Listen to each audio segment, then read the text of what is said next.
যে আমার যে সম্পদ আছে বাড়ি টাড়ি সবে এক্ষুনি তোমার লিখে দেবো, তুমি আমার সাথে 5 বছর সংসার করো, তুমি কেমন মানুষ আমি দেখি। আমার ফ্যামিলিতে কেউ নেই আমার মা ছাড়া। আমার বিয়ে হয়েছিল 2021 সালে। তারপরে যে কোনো কারণে হাজবেন্ডের সাথে ঝামেলা হয়, উনি পরকীয়া করে, তো এই কারণে আমাদের সংসারটা ভেঙে যায়, আমাদের ডিভোর্স হয়ে যায়। তো ডিভোর্স হওয়ার পরে আমার একজনের সাথে ফেসবুকে আমার সাথে ওর পরিচয় হয়। মানে তখন একা ছিলাম, মানে একটা মেইন কথা আমি ছিলাম ডিপ্রেশনের ভিতরে। তো ওখান থেকে ওনার সাথে কথা বলতাম, উনি বলতো আমাকে মানসিক সাপোর্ট দিত অনেক এবং আর্থিকভাবে উনি আমাকে অনেক হেল্প করছে। তো পরে আস্তে আস্তে ওর সাথে এক পর্যায়ে দেখা যায় আমাদের সম্পর্কটা ঘনিষ্ঠ হয়ে যাচ্ছে। আমার মানে অসহায়তা দেখে ও আমার দিকে আকৃষ্ট হয়ে গেছে। তো ওর সাথে কথা বলতে বলতে যখন আমরা ঘনিষ্ঠ পর্যায়ে চলে গেলাম, মানে ওর প্রতি আমি আসক্ত হয়ে গেছি, ও আমার প্রতি হয়ে গেছে, মানে কেউ কাউকে ছাড়া বুঝছি না এখন। তো ঠিক সেই মুহূর্তে আমি জানতে পারলাম যে তার ওয়াইফ আছে। তো যখন আমি একদম ঘনিষ্ঠ হয়ে গেছি, ওকে ছাড়া আমি কিছু বুঝছি না, ও আমাকে ছাড়া কিছু বোঝে না। তো সেই মুহূর্তে জানার পরে আমার মানে ছিল না যে আমি ওকে ছেড়ে চলে আসবো বা ও আমাকে ছেড়ে চলে যাবে। তখন ও আমাকে বলে, দেখো আমার এভাবে আমি পাচ্ছি না, হয় তুমি আমাকে ছাড়ো না হয় আমাকে ধরো, আমাকে এভাবে বলে। তখন আমি রাজি হয়ে যাই যে ঠিক আছে, তোমার বউ বাচ্চা আছে, আমি বিয়ে করব তোমাকে।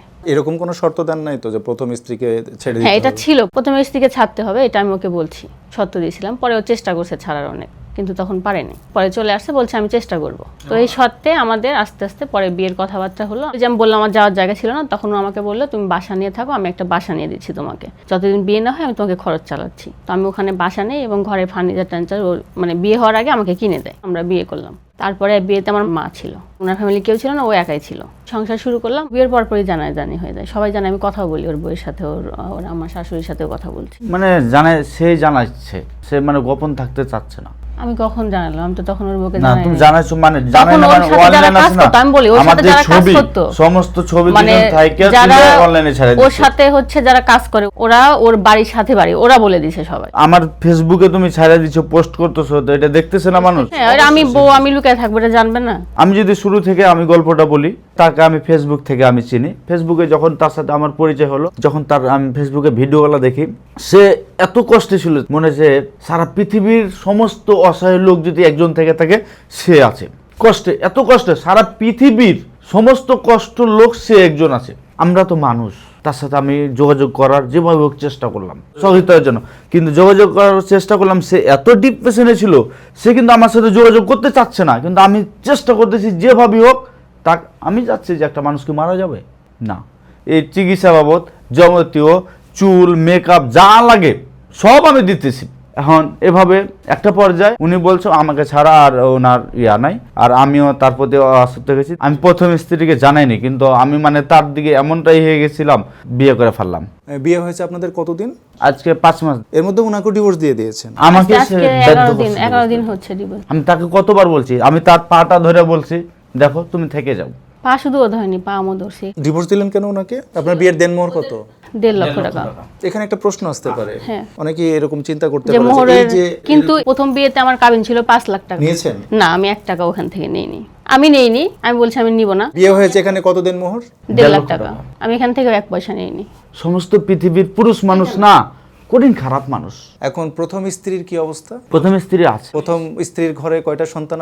3টা মেয়ে আমার। ডিভোর্স দিয়েছেন কত? 11 দিন আগে। আজকে 11 দিন হচ্ছে। আবার একসাথে আমাদের স্টুডিওতে এসেছেন। জি আপনারা বলছিলেন যে আপনারা পাশাপাশি বাসায় এখনো থাকেন, হ্যাঁ, একই ফ্ল্যাটে থাকি, শুধু রুমটা আলাদা। ওনার সহযোগিতাতে থাকেন, আর্থিক হ্যাঁ। সহযোগিতা পুরোটাই হ্যাঁ, ও বাজার ঘাট সবকিছু করে দিচ্ছে, আমি খাচ্ছি থাকছি। সমস্ত যা লাগবে এখান থেকে চলে যাবে, কোথায় যাবে, টাকা লাগবে কিনা সব লাগবে, এখন পর্যন্ত আমি দিতে চাচ্ছি তাকে। কারণটা কি, ও এখন ওরে যে ছেড়ে দিমু, দরজা থেকে বাইরে রেখে দিমু, ওরে ও কোথায় যাবে, খাবে কি, এই লোক না, ও তো মানুষ, ও কোথায় যাবে? এই দয়াতে আপনি এখনো তাকে সাপোর্ট দিয়ে যাচ্ছেন। মায়াও আছে, তারপর দয়াও বলেন বা তার প্রতি ভালোবাসা বলেন, সব আছে আমার। যেতে পারছি না, কারণ আমার যাওয়ার জায়গা নেই। তাকে বলছি যে আমার যাওয়ার মতো জায়গা নেই, আমি কোথায় যাব, আমাকে জাস্ট 2টা মাস এই বাসায় থাকতে দাও, এই মাস তো শেষ হয়ে গেছে, আর 1টা মাস তুমি শুধু রুম ভাড়াটা দিও, আমারটা আমি দেখে নিব। কারণ আমি ফার্স্টে আপনাকে বলছি যে আমার যাওয়ার জায়গা নাই। আমার ছোট থেকে আমি যখন হয়েছি তখন আমার বাবাকে হারাইছি, মাথার উপর কোনো ছাদ ছিল না আমার মা ছাড়া, আমার ভাই বোন কেউ নাই। আপনি তো জেনে শুনে তাকে বিয়ে করেছিলেন যে তার বউ বাচ্চা আছে, আপনি কেন ডিভোর্স দিলেন? ওই যে বললাম ওদের ওখানে ব্ল্যাক ম্যাজিক যেটা না, কালো সত্যি জাদু না, বেশি ভাব হয়। খাবে না, এই না, কালো বলতে জাদু দেন বেশি আমাকে, হয়। ওই বলতেই দেন, তাহলে বলবো কেমন করে? কারণ ওইদিকে এই জিনিসটা বেশি হয়। ওকে এটা করছিল যে আমাকে বিশ্বাস করবেন এটুকু টোকা দেন, সে আমার গায়ে আচমকা হাত উঠাইছে, কিন্তু আমাকে মারে বলতে পারে না। সকালবেলা মানে রাত্রে মারে, সকালে আর মনে সকালে থাকে না? না, মনে থাকে না। তাও এটা হয় অনেক রাত্রে, হয়তো ভালোভাবে কথাবার্তা বলতেছি, কি হয়ে গেল বুঝতে পারবো না, মারবে। জীবনে প্রথম ওর কাছে আমি মার খাইছি ওই দিন, মানে ও ওর সেন্সেই ছিল না।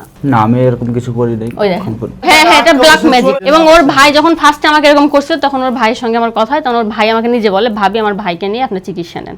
আমার ভাবি এগুলো করতে, ও নিজেও জানে, ওর বউ 20,000 টাকা খরচ করছে, ও নিজেও বলছে, ওখানকার সবাই জানে কবিরাজ বাড়ি খরচ করছে, আমাকে ওকে আমার কাছ থেকে তারা কারাই নেবে। চেষ্টা করতেছে, কিন্তু তার মানে প্রতি বারবার আমার এই এক sense আছে। কথাই বলে, এক আমার কথাই যদি বলে। তার প্রতি মায়া না থাকতো, তার পা ধরে আমি যখন কাঁদতাম মনে না। করেন ওই জিনিসটা করে, তখন ওর কথাবার্তা উল্টাপাল্টা হয়ে যায়, আবল-তাবল হয়ে যায়। তো আমি এখানে একটা কথা, আমি কেন ডিভোর্স দিছি আমি সংক্ষেপে বলি। আমি ডিভোর্স দিছি যে ঠিক আছে, আমি জেনে শুনে বিয়ে করছিলাম, বাট আমি এখানে থাকতে পারছি না। একটা কথা কি দেখেন, প্রতিদিন আমি চাই না আমি প্রতিদিন মরি, প্রতিদিন মৃত্যু থেকে একদিন মৃত্যুটা ভালো না? আমি সতীনের ঘর খাবো না, আমি চলে যাব। এখন কি আপনার প্রথম স্ত্রী আপনার এই সম্পর্ক মেনে নিয়েছে?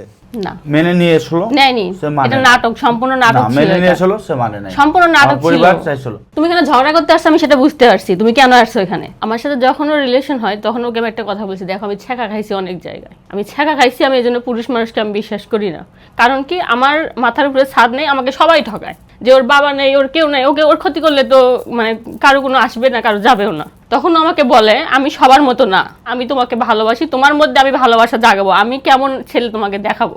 পরে লাস্টে ওর দিকে আমি, তুমি আমাকে জানলা, আমার ওয়াইফ আছে, বাচ্চা আছে, তোমাকে আমি ডিসিশন নিলাম, তুমি আমাকে বিয়ে করলে থাকবে, ও চলে গেলে চলে যাবে, থাকলে থাকবে, কিন্তু তোমার প্রতি আমার এতটা মায়া, তুমি সংসার শুরু করলে, আর সমাজের মুখে আমাকে দ্বিতীয় বিয়ে, আমার 2টা বউ এটা উপস্থাপন করাইলা, তারপর তুমি ছেড়ে চলে গেলে কেন? সে আমাকে দেখেন, আমার এখন 3টা সন্তান, মেয়ে আছে, মেয়েদের ভবিষ্যৎ আছে। আমি যদি তোমার কাছে এখানে 3 মাস থাকি, আমাকে বাড়িতে 3 মাস পরে 5 দিনের জন্য যেতে হবে। রাগারাগিটা হয়, বাড়িতেই যেতে দিবে না সে। খালি নিজের দোষটা ঢাকা কেন? আমি কথা বলছি, ও তুমি যদি ওর বউয়ের সাথে কথা বলে, আমি বলি তোমার বউয়ের সাথে কথা বললে তুমি হচ্ছে আমাকে সত্যটা বলবা, আমাকে সত্য বলে না। মানুষের সামনে, সমাজের সামনে একটা কথা তুলে ধরতে যাই, আপনার যখন 2 সাইডে 2টা বউ থাকবে, তখন আপনি একটা বউয়ের সাথে কথা বলতেছেন, সে তো জানে না যে তুমি তার সামনে আমি কথা বলতেছি, সে তার নামে কিছু বলবে, উল্টা বলা বলবে, সেটা তোমার মন খারাপ হবে। আমি চাই না। কি কথা হচ্ছে এটা তো জানবো না আমি ওকে বলছি তুমি যদি কথা বলে থাকো সেটা আমাকে বলো যে হ্যাঁ আমি কথা বলছি, ওইটাই স্বীকার করে না কথা আমি কেন বলছে। স্বীকার করবো? কথা বলছি আচ্ছা, কি বলি না, স্বীকার করে স্বীকার কি করতে সমস্যা? জেনে শুনে বিয়ে করেছেন, প্রথম স্ত্রীর ব্যাপারটা ও যদি কথা বলে থাকে, বলেছে। এখন আমাকে বলছে তুমি থেকে যাও, তা আমি তখন বলছি দেখো তুমি আজকে মরে গেলে আমার তো সন্তান নেই, তাই না? তোমার বড় ভাইয়ের 3টা সন্তান আছে, তোমার বাড়িতে দিব্যি থাকতে পারবে, আমাকে লাথিতে তোমার বাড়ি থেকে বের করে দিবে, তাহলে আমার ভবিষ্যৎ কি? একটা সন্তান নিতে চায় না।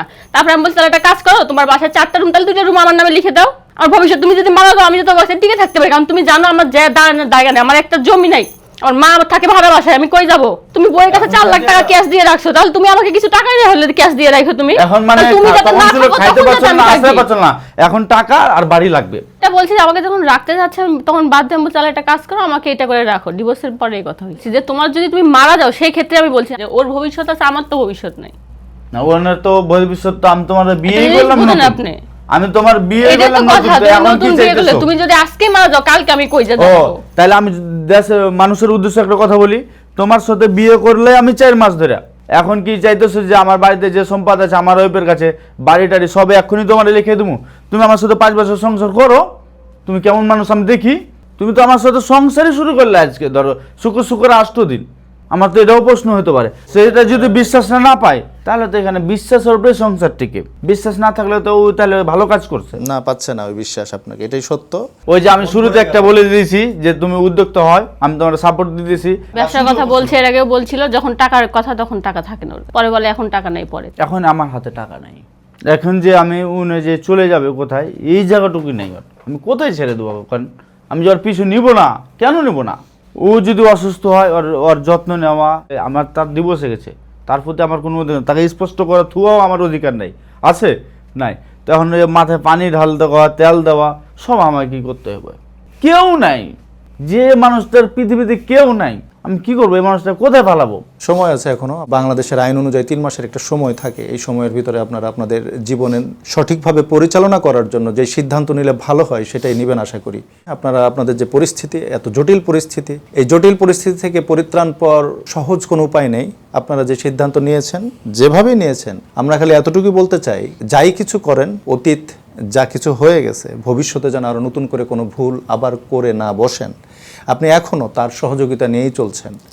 এবং এখনো আপনার জীবন অনিশ্চিত এবং অনিশ্চিত ভবিষ্যতের দিকে এগোচ্ছেন। দর্শক, আপনারা দেখছিলেন আমাদের এখানে এমন এমন জীবনের কিছু ঘটনা আসে যেগুলো মানে বর্ণনা করার মতো অবস্থা আমাদের থাকে না। আসলে আপনাদের উপরই পুরো দায়িত্ব যে ওনাদের কি করা উচিত, শিলার কি করা উচিত, আরিফের কি করা উচিত, আপনারা মন্তব্য করে জানাবেন যদি ওনাদের সিদ্ধান্ত নিতে সহজ হয়। আজ এই পর্যন্তই, আপনাদের জন্য শুভকামনা, নিজের খেয়াল রাখবেন। আজ এই পর্যন্ত, সবাইকে ধন্যবাদ। আসসালামু আলাইকুম।